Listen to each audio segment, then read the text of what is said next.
Crisis de gobernabilidad, en este caso crisis de gobernabilidad peronista en la provincia de Chubut. Estamos en comunicación telefónica con el periodista, columnista de ADN Sur, Raúl Figueroa. Muy buenas tardes, Raúl, gracias por atendernos. ¿Qué tal, Luciana? Buenas tardes, gracias por el contacto. ¿Cómo están ustedes? Bueno, ¿cómo está la situación política hoy en Chubut, agravada por la noticia del fallecimiento de dos docentes que se trasladaban de una ciudad a otra después de movilizarse, cuestionando las decisiones del gobernador Arcioni, y bueno, y también agravadas por la voluntad de subirse el sueldo por parte del gobernador?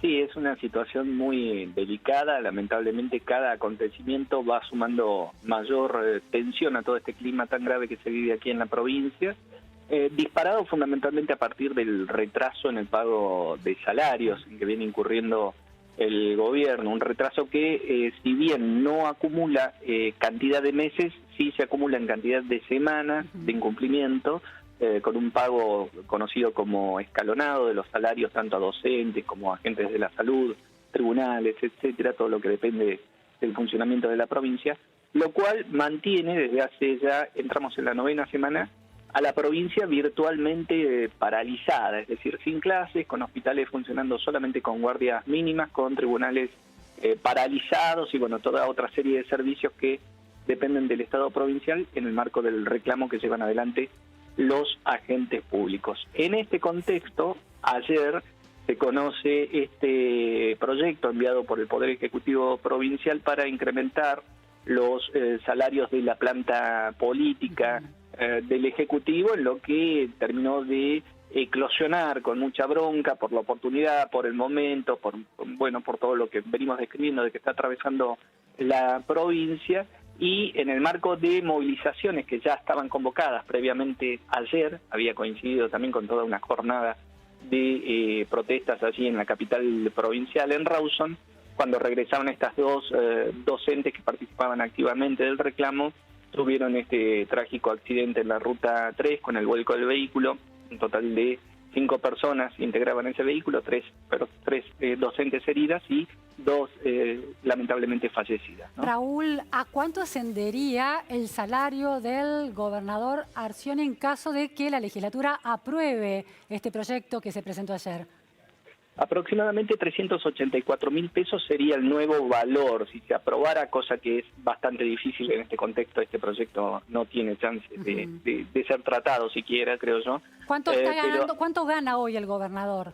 Actualmente ese salario es de 84.000 pesos, con todos los aportes incluidos. Creo que el neto está en el orden de los 54.000 pesos. Ahora, vos que sos un especialista y que mira muy atentamente el escenario político de Chubut, ¿cómo se le ocurre al gobernador en el medio de esta crisis presentar este proyecto?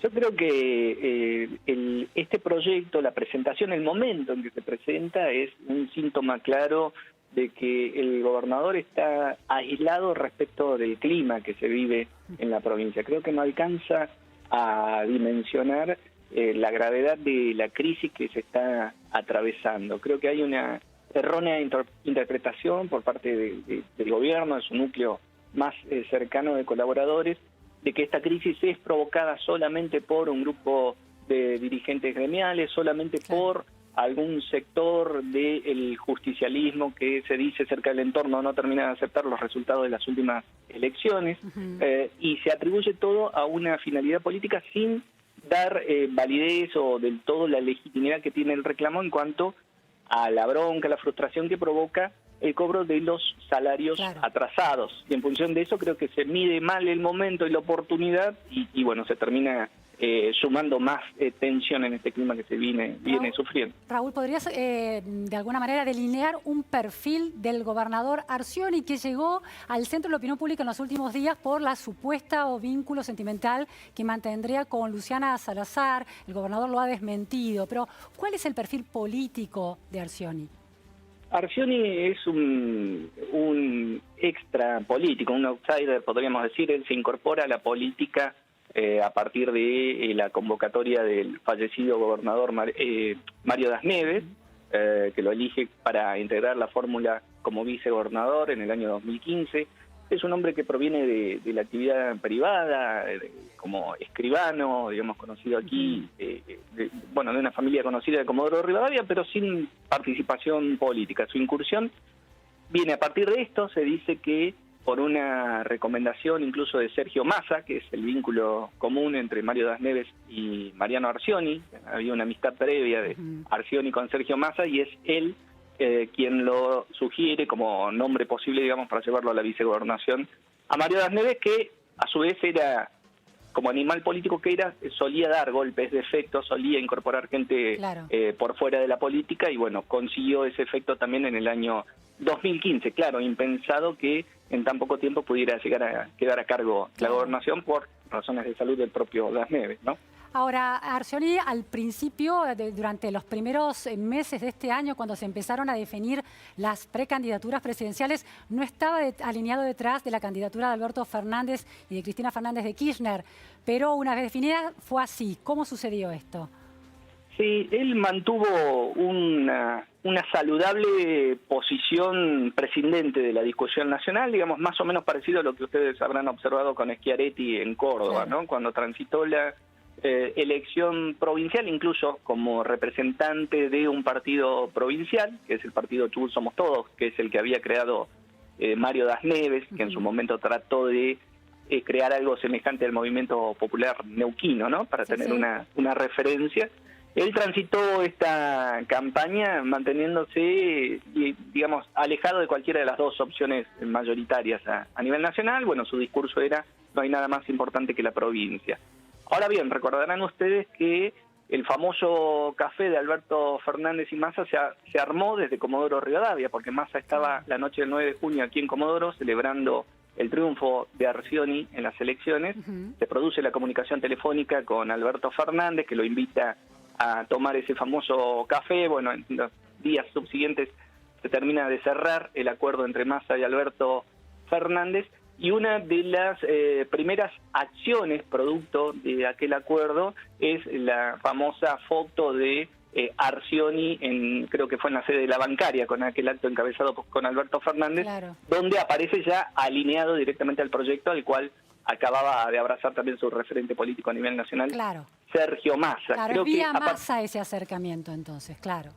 Exacto, termina adhiriendo. Bueno, se dice que también fue un requerimiento de Massa en ese momento, según las especulaciones aquí.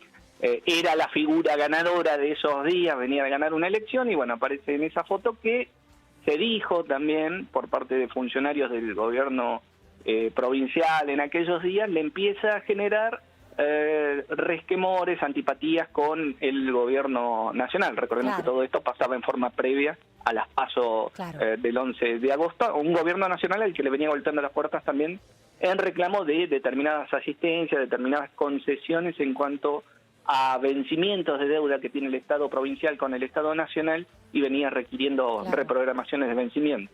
Raúl, dos cuestiones. La primera, y dos últimas cuestiones. La primera de ellas es, ganó las elecciones hace muy poco. ¿Por qué porcentajes y por qué obtuvo el apoyo de la ciudadanía si ya venía habiendo problemas con el pago de los salarios? El porcentaje fue 38 a 32 aproximadamente, 38% a 32% sobre el candidato kirchnerista Carlos Linares, aquí en la provincia del Chubut y actual intendente de Comodoro.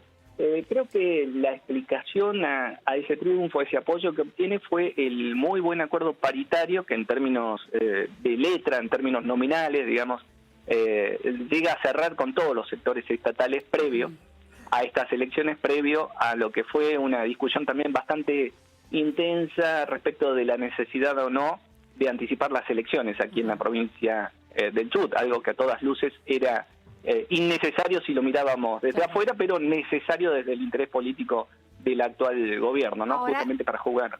Por ejemplo, en relación a los docentes, ¿cuál fue la promesa paritaria que se cerró antes de la elección que lo da como gobernador?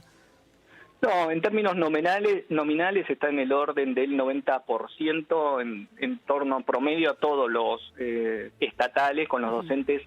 La masa salarial tuvo un incremento incluso superior del orden del 120% si comparamos junio de 2019 contra junio de 2018. Fue un incremento muy importante en función de que también el año pasado había sido un año muy duro, porque fue un año crítico en toda la primera mitad del año, no hubo apertura de discusión paritaria en la primera mitad de 2018, entonces había mucho para recuperar este año. Creo que ese acuerdo con los estatales es lo que le termina garantizando el triunfo en las elecciones, pero el problema es que hoy, en función de esos mismos números, no los puede cumplimentar en tiempo y en forma. Ahí viene el origen del problema. Y ahí llega mi última pregunta, Raúl, que es en relación al superávit con el que cierra la provincia de Chubut 2018, pero el superávit fiscal, pero el déficit fiscal que rápidamente empieza a darse a lo largo de 2019 y que los analistas de los presupuestos provinciales y de las transferencias automáticas y no automáticas desde el Estado nacional o desde la coparticipación señalan que tiene que ver con que el gobernador está gastando más de lo que ingresa a las arcas públicas. Sí, el 2018 cierra con un pequeño superávit en función de una mejora en los precios internacionales del precio del petróleo, que es una parte importante de los recursos de esta provincia, las regalías petroleras, y por otro lado el efecto mismo de la gran devaluación que hubo a lo largo del año pasado. Ese 100% de devaluación termina beneficiándole los ingresos en pesos, sumado a que, te decía, la primera mitad del año no hubo negociación paritaria con los estatales, entonces termina licuando parte del déficit y termina con los números a favor. Con ese escenario optimista con el que cierra el año, arranca enero-febrero tratando de hacer un acuerdo paritario ya con la mira, con la intención, con el proyecto reelectoralista en marcha, con el proyecto del adelantamiento de las elecciones, y en función de un optimismo desmesurado, de una proyección incorrecta de lo que podrían llegar a ser los ingresos por regalía, fundamentalmente, termina cerrando estos acuerdos que son los que le dificultan hoy la gestión y los que explican gran parte de este déficit que empieza a crecer precisamente. Va a terminar cerrando el año, se calcula en un déficit superior a los 4.000 millones de pesos. Empieza a crecer a partir de junio cuando van impactando sucesivamente las distintas pautas del acuerdo paritario. Claro. Última pregunta, Raúl. ¿Qué responsabilidad tiene el Estado nacional en ese déficit que se ha generado a lo largo de 2019 en la provincia de Chubut? Hay una parte de la que el Estado Nacional no puede prescindir, porque si bien nominalmente los números de coparticipación crecen, hay informes que señalan claramente que, comparado con la inflación, en términos reales, la única provincia beneficiada en ese reparto de coparticipación ha sido la provincia de Buenos Aires. Todo el resto, en el primer semestre al menos, y lo que va del segundo, queda por debajo del impacto de la inflación. Eso en cuanto a coparticipación. Después, en cuanto a otras transferencias automáticas, hay analistas que dicen que ha habido un crecimiento y que habría alguna compensación que no queda en definitiva tan por debajo. Pero además, si tenemos en cuenta que, por ejemplo, el congelamiento de los combustibles dispuesto a través del decreto 566 impacta negativamente sobre las regalías de las provincias productoras de petróleo, ahí, por ejemplo, tenemos un déficit o una diferencia, mejor dicho, del orden de los 2.000 millones de pesos que la provincia de Chubut se va a perder de recaudar de aquí hasta fin de año mientras esté vigente esta decisión del gobierno nacional. Muchísimas gracias, Raúl Figueroa, por estas precisiones en torno a la crisis política y económica de la provincia de Chubut. Muy buenas tardes. Un placer, hasta la próxima. Hasta la próxima. Volvemos ahora al Senado, donde se discute la ley de emergencia